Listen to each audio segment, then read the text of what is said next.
Si tu pries, que tu n'insistes pas, ça ne marche pas. Ce qui te décourage et t'empêche de prier, c'est simplement le diable qui te suit et qui te poursuit. Donc la raison pour laquelle tu n'arrives pas à persévérer, c'est parce que la prière n'a que le résultat qu'au travers de la persévérance. Et il sait que si tu persévères, ta prière aura un résultat concret. Alors qu'est-ce qu'il fait? Il travaille pour ne pas que tu persévères. C'est la raison pour laquelle ta vie de prière est la chose la plus distraite qui soit. Parce qu'il sait que l'efficacité de la vie d'un croyant repose sur sa vie de prière. Luc chapitre 18 verset 1. Il dit, veillez donc et priez en tout temps afin que vous ayez la force d'échapper à toutes les choses qui arriveront et de paraître debout devant le Fils de Dieu. Nous savons que Jésus-Christ est mort et nous a donné le salut. Donc le salut est une garantie formelle pour tous ceux qui ont accepté Jésus. Il dit que même pour rentrer dans le salut éternel, après avoir reçu le salut s'entretient par la prière. Il dit que pour la vie que tu mènes aujourd'hui et pour que tu sois capable d'être sauvé au dernier jour, il faut que tu te maintiennes dans un esprit de prière. Il dit veillez à cela. Maintenant, il dit afin que vous puissiez échapper à tout ce que vous allez vivre. Donc Jésus-Christ est en train de te dire, tu as fait un plan et un projet, mais ce plan et ce projet ne va pas s'accomplir sans des situations imprévues. Et ce qui va te permettre d'éviter ces situations imprévues et finalement accomplir ou aboutir à cette vision, c'est de pouvoir accompagner le processus de ta vie par des prières sans savoir forcément ce qui va t'arriver.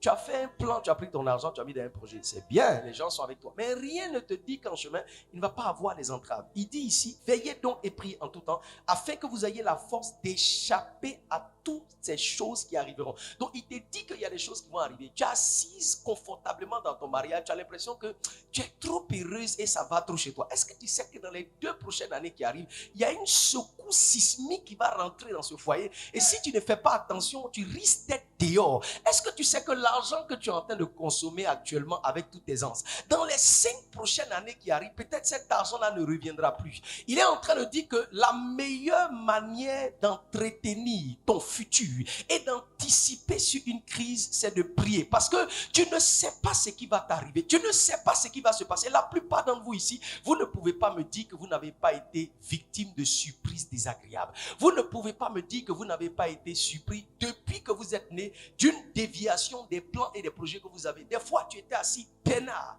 paisible comme un agneau, espérant que ta vie allait continuer de marcher comme ça marche. Et puis 2 ans, 3 ans, 4 ans, 5 ans de petites circonstances, une petite situation, une secrétaire qui est partie avec l'argent, les impôts qui sont sortis ici, monsieur qui a commencé les problèmes, madame qui a commencé. Et puis 5 ans après, quand tu regardes le cahier dans lequel tu avais écrit ta vision, Abana, tout ce que tu avais planifié est égal à 0 parce que des circonstances se sont infiltrées dans ta vie, percuter ta stabilité et t'ont arraché ton siège sur lequel tu étais assis confortablement. Et tu trouves des gens qui étaient assis confortablement presque dans un trône de la vie et finalement tu les vois à terre. Pourquoi? Parce qu'ils n'ont pas anticipé avec la prière. Jésus-Christ est en train de te dire, il y a des choses qui vont t'arriver et ce ne sont pas de bonnes choses. Il y a des choses qui vont se passer et ce ne sont pas des choses agréables. Si tu veux pouvoir tenir face à ces choses, mais surtout utiliser ces choses pour percer et avancer, tu vas devoir prier. Et Jésus donc est en train de dire que le remède aux évidentes surprises, c'est la prière. Et je veux prier pour quelqu'un ici ce soir,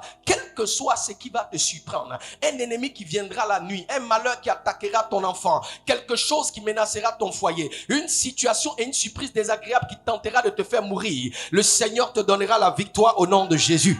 Pour cela, 1 Thessaloniciens 5, 17 nous dit, priez sans cesse. Et là, j'aimerais vous dire que la prière ne doit pas être pour vous une option de vie. La prière doit être un mode de vie. Ouais, une nécessité quotidienne de vie.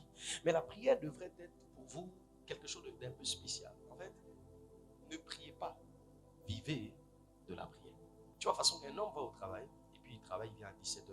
Si la prière ne devient pas pour toi un must, quelque chose d'aussi important que ton travail qui te donne à manger, tu n'auras pas de résultat. Malheureusement, il faut savoir que l'efficacité des prières qu'on fait pour vous sont déterminées par l'élan de prière que vous avez vous-même. Un homme qui ne prie pas qu'on prie pour lui, ça ne marche pas.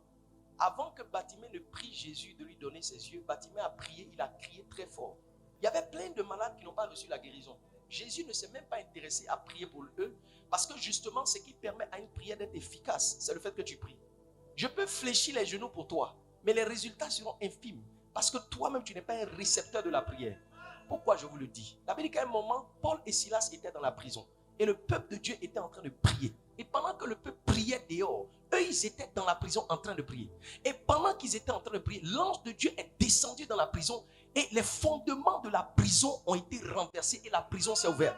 Tu vois, ce qui a permis à leur prière d'avoir de l'efficacité, c'est parce que des gens priaient pour eux. Ça veut dire que si je prie pour toi, je t'impose les mains, que tu ne pries pas, ça serait un malheur. Parce que les résultats et l'efficacité de la prière que j'aimais pour toi, c'est déterminé par ton élan personnel de prière. Et tu vois, nous sommes arrivés dans une saison où nous confions nos vies à des prophètes, à des apôtres, des docteurs. C'est ce que la Bible demande. Donc quand on dit confier, ça veut dire croire dans ces personnes, écouter les messages et suivre ces personnes. Mais il y a une part de responsabilité que ne peut pas occuper un homme de Dieu. C'est la responsabilité de ta vie de prière. Tu dois te battre pour prier toi-même. Si on prie pour toi, on bâtit des hôtels pour toi, on te pousse à des vues, on te fait rentrer dans des alliances que tu n'as pas toi-même une certaine pesanteur spirituelle. Le diable va tout faire pour te dépouiller de ce que tu possèdes. Et je prie, si tu sens dans ta vie depuis un certain temps un esprit de lourdeur, d'épuisement, de fatigue, que Dieu réveille l'esprit de la prière en toi au nom de Jésus.